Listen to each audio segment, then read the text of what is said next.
guys! Magandang araw po sa inyong lahat. Welcome back again to my channel. So for today's video, ayan, maghahanda po tayo ngayon ng aming ulam sa tanghalian kasi po back to school na nga po ang aming bunso. Pag may mga pasok talaga yung mga anak natin, tayo talagang mga nanay ang unang nadadamay. Kasi tayo yung unang gumigising, naghahanda ng mga agahan, naghahanda ng kanilang mga susuotin, yung mga gamit sa school, kailangan ready at kumpleto. Ang hirap pa naman gumising ng maaga, lalo't sarap na sarap pa yung tulog mo at may panaginip ka pa talaga. Gusto ko talagang balikan yung lahat. Kung pwede pa nga lang i-extend yung gabi, ay nako, ginawa ko na.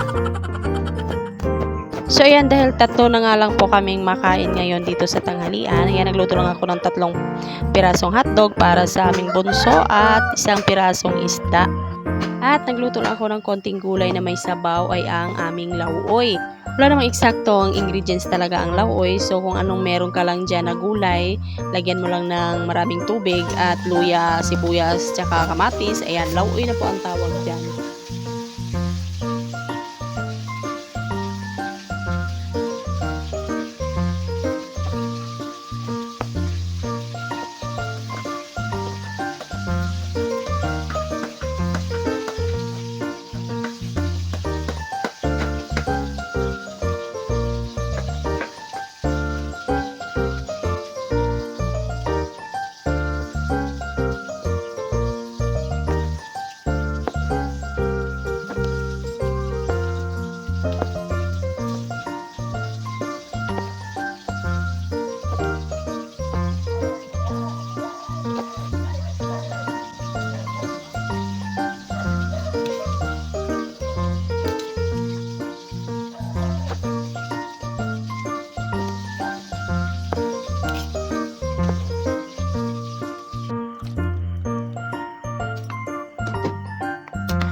At ayan, tapos na nga po kaming kumain ng tanghalian dahil afternoon class po itong anak ko. Naghanda na po ako ng mga dadalhin niya sa school. Ayaw na nga niya sanang pumasok sa school kasi nga nahiya na daw siya sa kanyang mga classmate dahil ayaw niya makita yung mga sugat niya sa ulo at saka sa paa. Talagang pinilit ko na lang siya para ganahan naman siyang pumasok sa school at hindi na siya tamarin. Nasanay na kasi siya na dito siya pinupuntahan ng kanyang teacher para mag-aral. At binibigyan siya ng mga worksheets at module para pag-aralan dito sa bahay. Pero nag-aalangan talaga kami mga magulang niya na papasukin siya sa school. Dahil hindi naman natin alam kung ano yung mangyayari dun sa school. Kasi alam naman natin malilikot talaga yung mga bata, baka madisgrasya nila yung anak ko. Pero sabi ko ay babantayan ko na lang talaga tumubo maghapon para naman may matutunan talaga siya sa school at hindi na siya matatakot. Talagang struggle and sacrifice is real.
At ayan na nga, paalis na nga po kami ng bahay. So, sinabihan ko po siya na mag-selfie muna kami. So, ayun, ayaw talaga kasi wala talaga siya sa mood. O, sinasaway pa nga niya ako kapag binivideohan ko siya.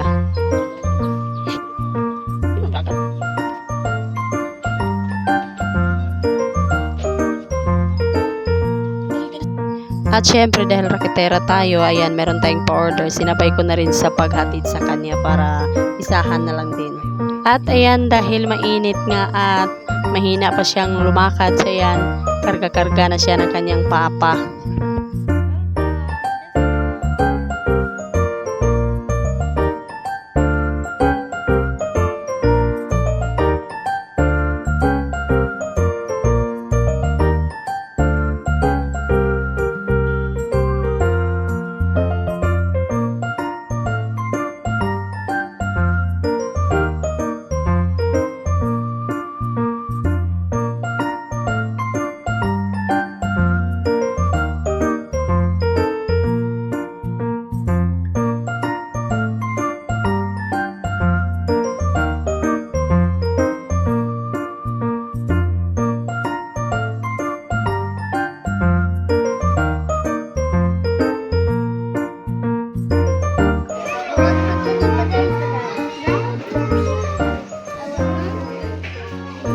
Naulaw pa siya, naulaw. Squiddy dot.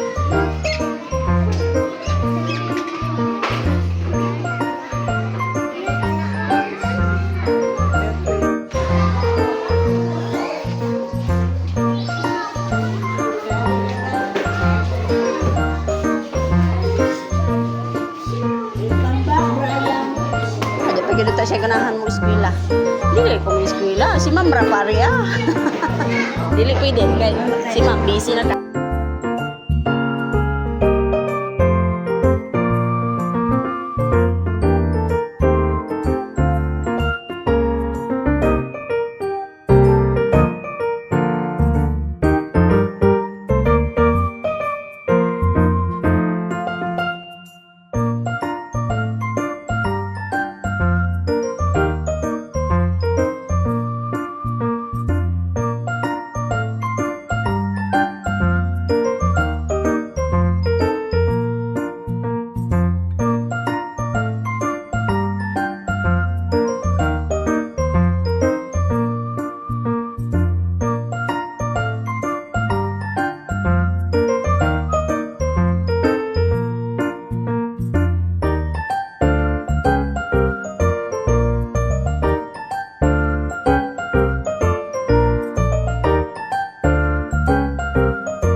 Naka-ispila na.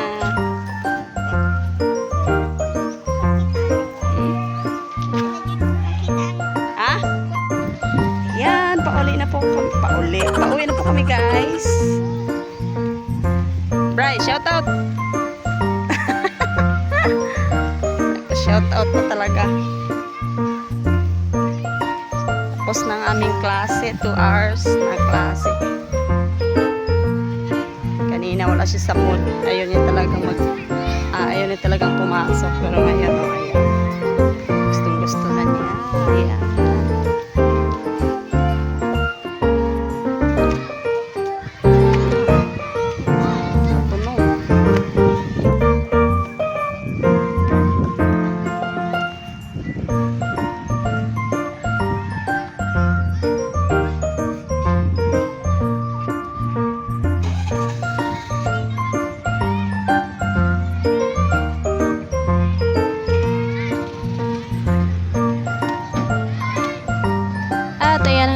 lamang po ang ating video for today. Ayan, maraming salamat po sa iyong panonood dahil mukhang uulan po. Tingnan nyo yung langit. So, huwag mo kalimutan mag-comment, like, and subscribe. And don't forget to hit the notification bell. Ito po si Rakiterang Inday, nagsasabing bye-bye!